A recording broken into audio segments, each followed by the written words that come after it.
Hello, Kanta Kwento. Thank you very much for making all of the content about me and loving my singing voice na as well. And as me as a person. Thank you so much, Sir Kanta Kwento. Thank you. Thank you, sir. Nice meeting you.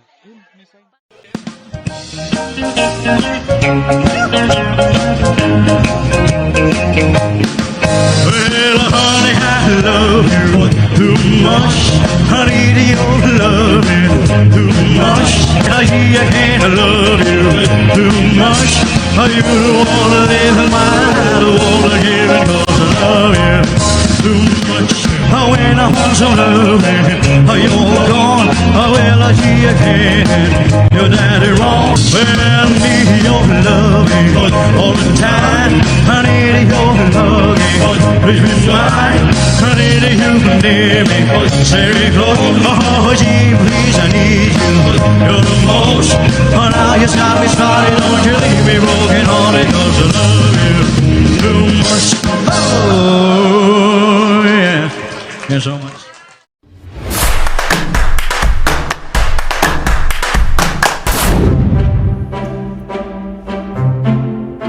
Kumusta mga boss? Welcome sa aking munting channel na kung saan may kantahan na may kwentuhan pa, ang Kanta Kwento. Nakaantabay pa rin ba kayo kay Jerome Evardom? Kahit natapos na ang The Clone Competition sa Eat Bulaga? Ako kasi, oo, dahil feeling ko nga mas naging matagumpay pa siya sa lahat ng contestant kahit hindi siya nag-champion dito, kahit finalist lang siya. Kasi nga naman pagkatapos ng kompetisyon, iba't ibang offer na concert at imbitasyon mula sa iba't ibang bansa na ang kanyang natatanggap. At alam nyo ba, bukod sa Papua New Guinea, kamakailan lang ay nag-Malaysia siya at nagpamalas doon ng mala Elvis na performance. Pero bago tayo mas lumalim sa usapan, kung bago ka dito sa ating channel, hihingin ko po muna ang inyong like at subscribe bilang suporta sa ating channel at pati na rin sa ating FB page. Tapos pakicomment mo din kakwento kung taga saan ka para malaman ko kung hanggang saan umabot ang kwento nating ito. Maraming salamat! Nag-upload nga sa mismong FB page ni Jerome ng ilang mga kinanta niya doon, kaya naman kinuha ko ito at ginawang mga clips para i-present sa inyo. Ilang video lang ito pero madadama mo ang pagyanig niya sa entablado ng bansang Malaysia. Huwag na nga nating patagalin pa at panoorin muna natin ito mga kakwento. Let's go!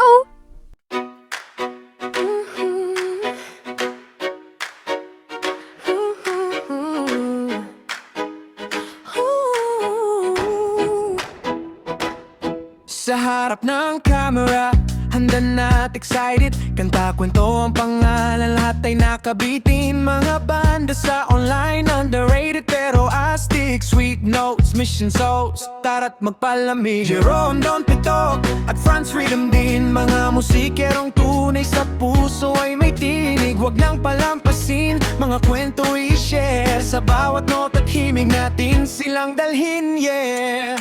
Kanta kwento, sabay-sabay tayong makinig. Mga awit ng puso, damhin ang kanilang himig. Mga talentadong Pilipino, sikat at di kilala.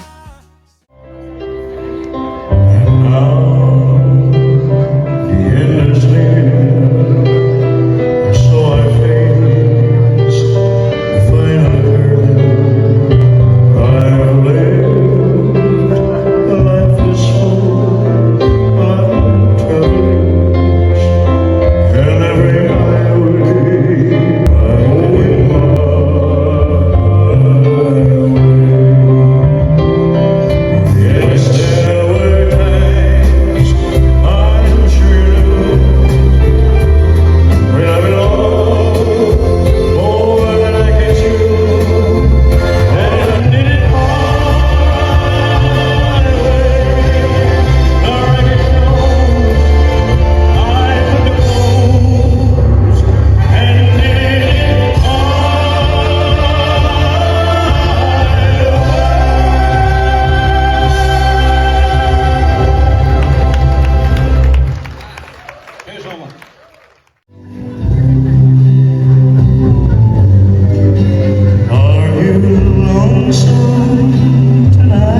Grabe, tindig balahibo talaga ang bawat performance nito ni Jerome.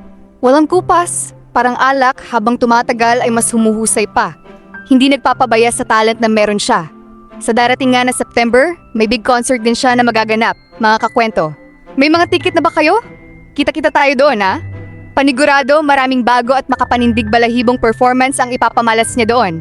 At sobrang nakaka-excite nga itong masaksihan ng live, kaya bumili na kayo ng ticket, ha? At sabay-sabay tayong manood at magpa-picture sa Elvis ng Pinas. Ayos ba yun, mga kakwento? Heto pa ang ilang tanong para sa inyo. Kung sakaling magkaroon ulit ng offer sa kanya ang Eat Bulaga, ayos ba sa inyo at sang-ayon ba kayo na tanggapin niya ito? At pati na rin, kung hindi na ang boses ni Elvis ang kanyang gagamitin, susuporta pa rin ba kayo sa kanya? I-comment niyo sa baba ang lahat ng masasabi niyo sa tinatahak niyang karera at mga desisyon, mga kakwento. At higit sa lahat, hinihikayat ko kayo, pakishare ninyo ang video na ito at ang iba pang mga video ni Jerome. Ito ang pinakamagandang paraan para mas lalo pa siyang makilala ng marami, kahit wala man siya masyado sa mainstream media. Tulungan natin siyang umangat sa pamamagitan ng pag-share. At muli, kung bago ka dito sa ating channel, hihingin ko po muna ang inyong like at subscribe bilang suporta sa ating channel. At pati na rin sa ating FB page. Tapos paki-comment mo din, kakwento, kung taga saan ka para malaman ko kung hanggang saan umabot ang kwento nating ito. Maraming salamat! At sana mga kakwento ay mag-join kayo sa ating membership. Ito'y 25 pesos lamang upang ma-access nyo ang ating mga special emoji para sa comment section at mga early access sa ating mga content at marami pang iba. Salamat na agad mga kakwento. Salamat sa pagsama sa akin hanggang dito sa dulo ng ating kwento. Muli, ito ang Kanta Kwento na nagsasabing mabuhay ang talentong Pilipino.